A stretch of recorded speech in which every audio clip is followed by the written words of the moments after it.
রাসূলুল্লাহ একটা অঙ্গ শুরু করলে সেটা যেন তার ব্রেনের ভিতরে থেকে যায়, এই জন্য একটা একটা করে শুরু করেছে। প্রথমে যখন রাসূলুল্লাহর মাথা শুরু করেছে তখন রাসূলুল্লাহের মাথার যতগুলি বর্ণনা আছে সবগুলো নিয়ে আসছে।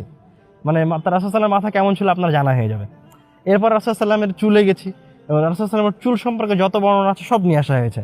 এভাবে রাসূলুল্লাহের কান, রাসূলুল্লাহের চোখ, রাসূলুল্লাহের শরীরের অবয়ব, তার বুক, তার পা এবং এভাবে তার রাসূলুল্লাহের পায়ের আঙ্গুল পর্যন্ত। তো শুরু থেকে শেষ পর্যন্ত পড়লে রাসূলুল্লাহের ছবি এই জায়গায় অঙ্কন করা নাই, কিন্তু আপনার ব্রেনে রাসূলুল্লাহের একটা ছবি চলে আসবে। তো কেউ যদি রাসূলুল্লাহকে দেখতে চায় তো সে বইটা অবশ্যই পড়তে পারে।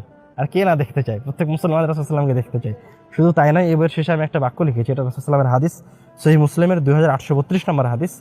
রাসূলুল্লাহ বলছেন, আমার মৃত্যুর পর এমন কিছু মানুষ আসবে যারা আমাকে না দেখেও আমার উম্মতের মাঝে আমাকে সবচেয়ে গভীরভাবে ভালোবাসবে। তাদের আকাঙ্ক্ষা হবে যদি পরিবার ও সব সম্পদ বিলিয়ে দিয়ে হলেও তারা আমাকে একবার দেখতে পেত, তাহলে তারা সেটাই করত। মানে সব সম্পদ বিলিয়ে দেওয়ার প্রয়োজন হলেও তারা রাসূলুল্লাহকে দেখার জন্য চলে আসতো।